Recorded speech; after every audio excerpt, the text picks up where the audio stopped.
Slide 1. Go. Okay, I'm Vicki and this is my husband Jay. Vicki's an English teacher and a writer. And Jay's an instructional designer and filmmaker. And together we make videos for our website at simpleenglishvideos.com. And also on YouTube and for paying customers too. We're both crazy about video, and whenever we have free time, you'll find us shooting stuff.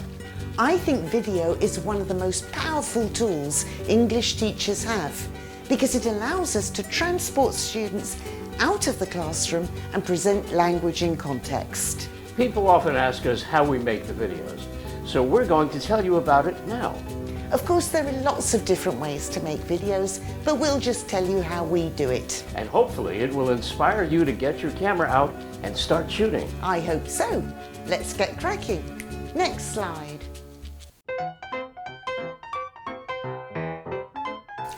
Our videos start with a script. I'm a course book writer, so I'm probably biased, but I think you can't have a good video without a good script.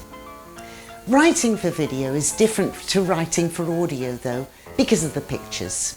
You can communicate a lot with no words, so a shrug of the shoulders, a look, a wink to camera. There are lots of ways to convey meanings without words, and I try to keep that in mind when I'm writing. Our scripts have two parts: information about the language, which I try to keep short and to the point, and little scenes and scenarios that show the language in use. They're very short too, but I like to try and tell a little story if I can.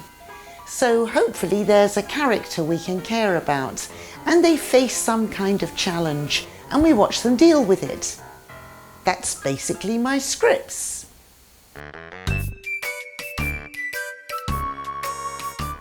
This is our camera. It's a Panasonic HMC45 with an attachment that lets us connect professional microphones and audio equipment.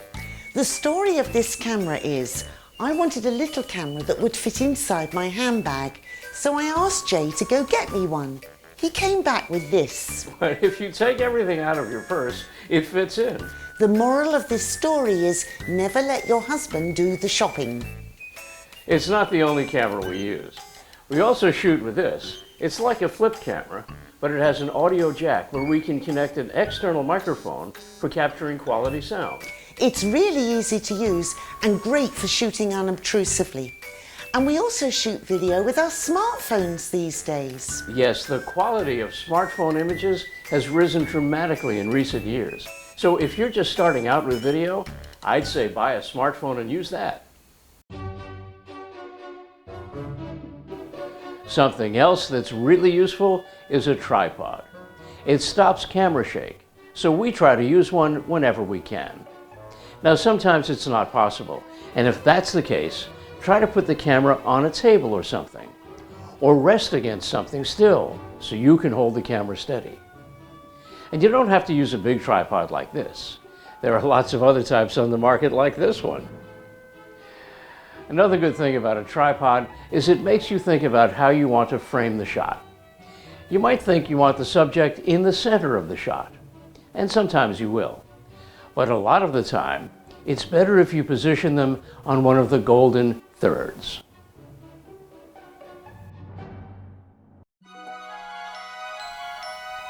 Bright lights generally make better pictures, so grab every light you can lay your hands on to brighten up your shots. Now, when you're looking at buying lights, you have to consider what's called color temperature.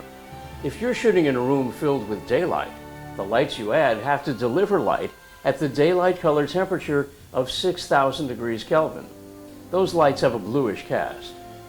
Now, your typical incandescent light bulbs in your home, they have a yellowish or orange cast, and that's around 3,200 Kelvin. Fluorescent lights are in between at about 4,500, and they have a greenish cast. We've also used builders' work lights sometimes that we bought at the DIY store. Yeah, they were very cheap, but they don't give you very much control. We've now bought professional lights secondhand, and some LED soft lights too, with variable color temperature settings. Soft lights cut down on shadows. They're a great place to start. Good videos have good sound. It's really important for language teaching, and it'll make your videos more professional. Now, we live on a very busy street in Philadelphia where there's lots of noise outside, so we try to shoot at night when it's quieter. And we don't rely on the camera microphone. We use other microphones and then use cables like these to plug them into the camera. We get better sound that way. Now, you can use a shotgun microphone like this, but it's hard to keep it out of the shot. So most of the time, we use wireless mics like this. The microphone is attached to my tie. It could be on a lapel. And a wire goes to the transmitter. The receiver picks up the signal, and we use one of these cables to attach it to the camera. Now we come to the fun stuff, editing. I started out using the free Windows Live video editing tool, and it was great for learning the basics. Windows Live is for PCs, and if you have a Mac, you can use iMovie. These days I edit in a program called Adobe Premiere Pro, but the principles are much the same. At the bottom of the screen, there's a timeline. You drag the different elements of your video onto the line and then make them last as long as you want. So the little boxes at the bottom here represent the videos, still images, audio, music and text titles. And you can add cool effects to them and cool transitions. And to learn how to use it, watch YouTube.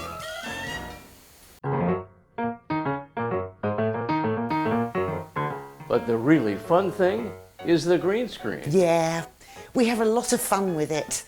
Our green screen is a bit of green cloth that we hang from a pole. I think it costs 20 bucks. It's not expensive. Or you can use a bit of bright green card if you want. People's skin is a much different color than the green screen. It's warmer. So we use a video effect like chroma key or ultra key to replace the green color with another background. It allows you to separate the subject from their background. And then you can replace the background with whatever you want, a still image or video. You can let your imagination run wild and position yourself anywhere you want. Let's show them how it works. Yeah, next slide. Okay, so here we are in our living room messing around on the green screen. But we can crop the shot, remove the background, add some sound effects and put ourselves somewhere else. Let's go to Egypt. Press the button and show them how it works. Okay.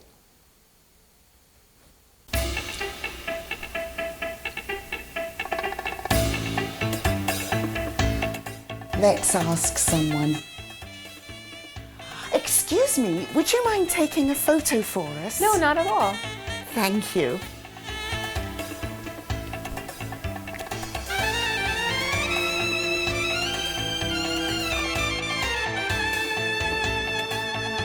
No, not at all.